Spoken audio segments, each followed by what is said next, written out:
Hello guys, मैं हूं करण शर्मा और आज की जो अपनी क्लास है वो है क्लास 10th के फर्स्ट बुक के second chapter on violence. Violence का मतलब क्या होता है? हिंसा।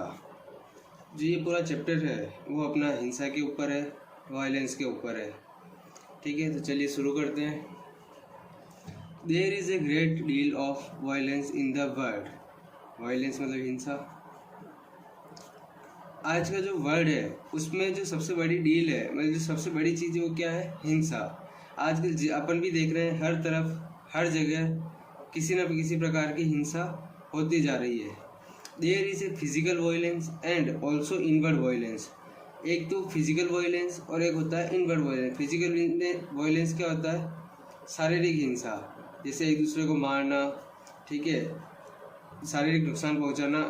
इनवर्ड वायलेंस क्या होता है? जो अपन अपने मन के अंदर होती है, जैसे दूसरों के लिए नफरत होना, दूसरों के लिए बुरा सोचना, उसको बोलते हैं इनवर्ड वायलेंस।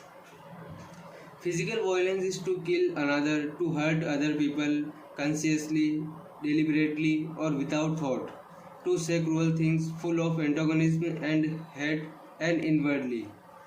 ठीक है, तो जो फिजिकल वायलेंस होती है क्या होती है? टू किल अनदर, दूसरों को मारना, लोगों को हर्ट करना। कॉन्शियसली मतलब होता है जानबूझ करके। डिलिबरेटली मतलब होता है किसी निश्चित इरादे से। तो किसी निश्चित इरादे से जानबूझकर लोगों को मारना, ठीक है, उनका गलत सोचना, उनको हर्ट करना बिना कुछ सोचे समझे, इसको अपन बोलते हैं शारीरिक हिंसा, फिजिकल वायलेंस। ठीक है, एंटागोनिज्म मतलब होता है विरोध में, किसी चीज़ के विरोध में अपन क्या करते हैं? Physical violence.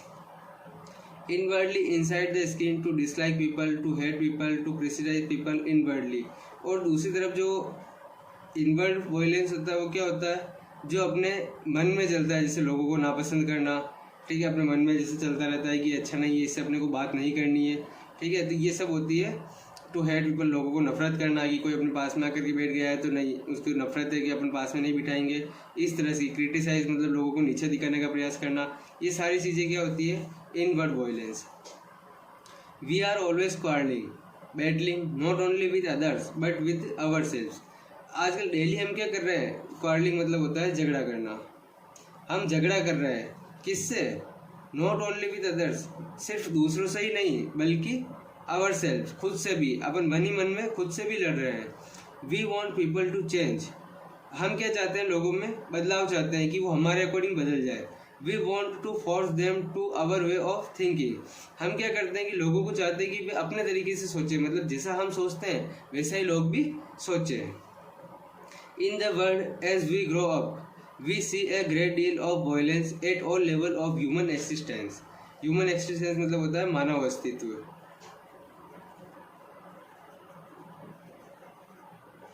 कि जैसे जैसे हम बड़े हुए हैं हमने इस पूरे जो वर्ल्ड में क्या देखा? सिर्फ वायलेंस।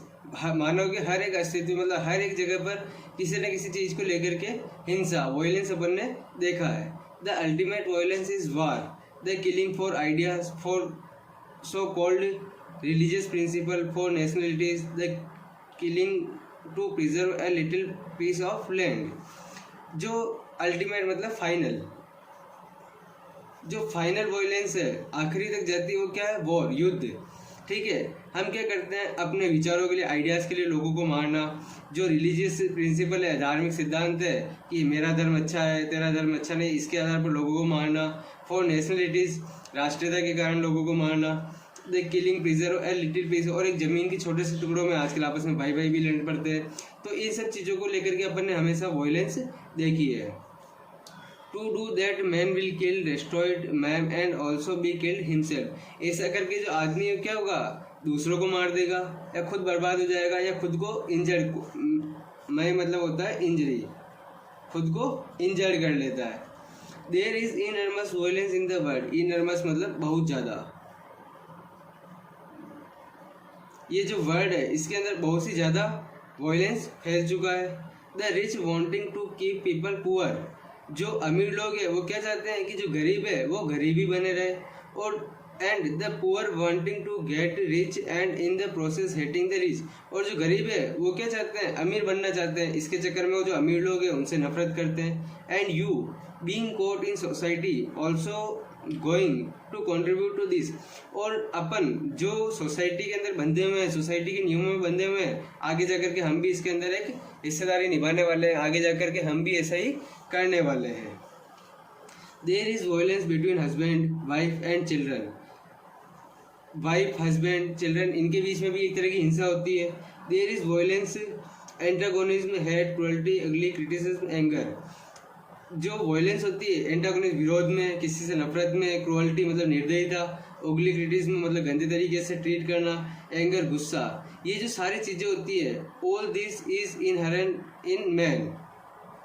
जो ये सारी चीजें होती है, इनहेरेंट मतलब विरासत में मिली हुई, परंपरागत, ठीक है।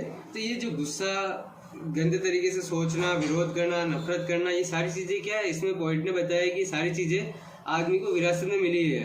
Inherent in each human being, हर एक मानव के अंदर ये विरासत में मतलब पैदाइशी भरी हुई है। It is inherent in you, उसने बताया कि ये चीज अपन के अंदर भी भरी हुई है। And education is suppose to help you to go beyond all that. और जो एजुकेशन है, शिक्षा है, वो क्या करता है, अपने को इस चीज से बियॉन्ड मतलब इस चीज से परे, मतलब इस चीज से ऊपर उठने का, कि अपन हिंसा नहीं करें, इस चीज से ऊपर उठने का अपने को सपोज मतलब हेल्प करता है। Not merely to pass an examination and get a job, ना कि अपने को एग्जाम पास करके जॉब देने का। अपन एजुकेशन को इसलिए इम्पोर्टेंट मानते हैं कि अपने को अच्छा पढ़ लिख के आगे नौकरी मिल जाएगी।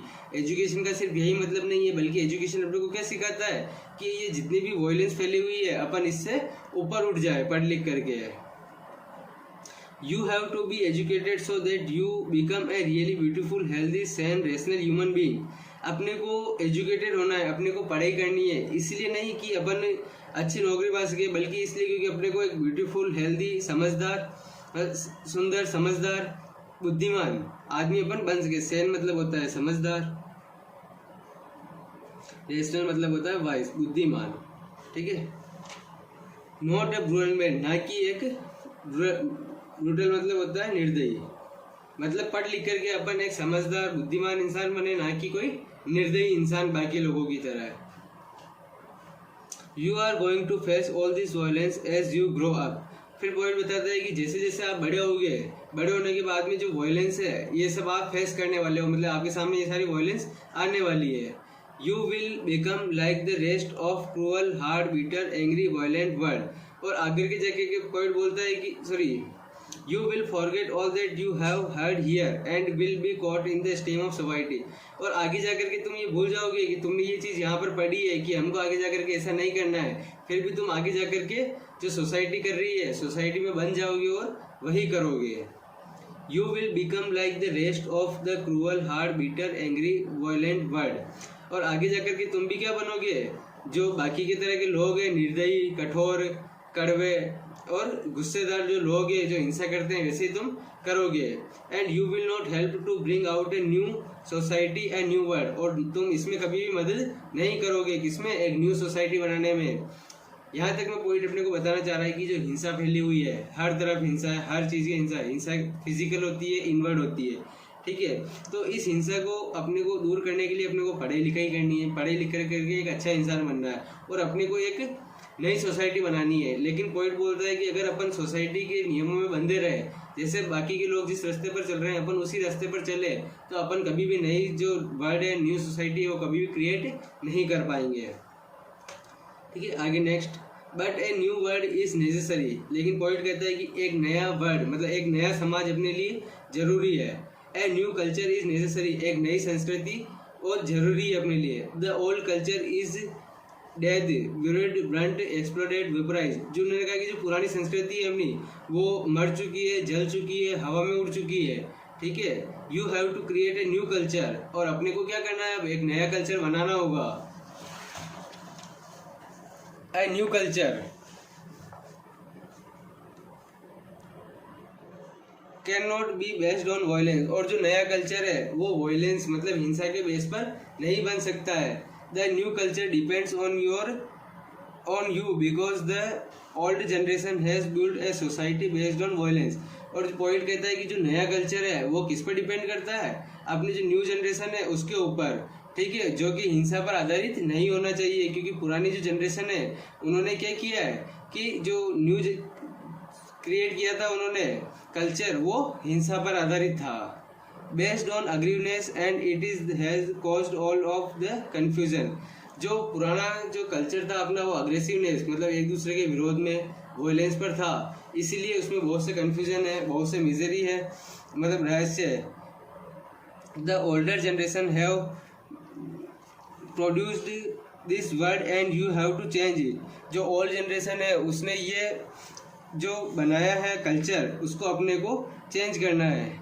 You can not just sit back and say I will follow the rest of the people and seek success and position. अपन ये बैठ करके ये नहीं कह सकते हैं कि जो बाकी के लोग हैं मैं उनको फॉलो करूंगा और सक्सेस हो जाऊंगा। अगर अपन बाकी के लोगों को फॉलो करते हैं तो फिर नया कल्चर नहीं बन पाएगा। इफ़ यू डू, अगर अपन ऐसा करते हैं, कैसा करते हैं कि जो गलत नया कल्चर बनाना है अपने को वो अपन नहीं बनाते हैं तो क्या होगा, your children are going to suffer. जो अपने आने वाले बच्चे हैं, जो आने वाली पीढ़ी है वो इससे सफ़र होने वाली है, उनको मुसीबत आने वाली है। You may have good time, अपना जो समय है वो अच्छा समय हो सकता है, but your children are going to pay for it. और जो इसकी कीमत किसको चुकानी पड़ेगी, फिर जो आने वाली पीढ़ी है अपनी उसको इसकी कीमत चुकानी पड़ेगी।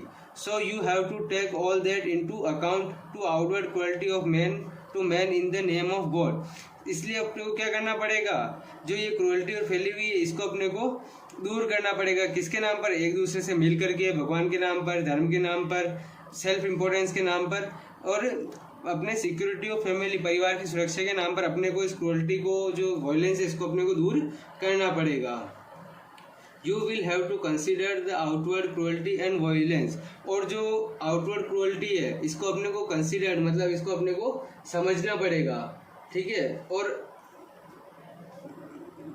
And the inward violence which you, और जो इनवर्ड वायलेंस है जो अभी तक अपन जानते भी नहीं है उसको अपने को समझना पड़ेगा और उसके ऊपर अपने को एक बार विचार करना पड़ेगा। यहाँ से सेकंड पार्ट के अंदर अपन पढ़ेंगे।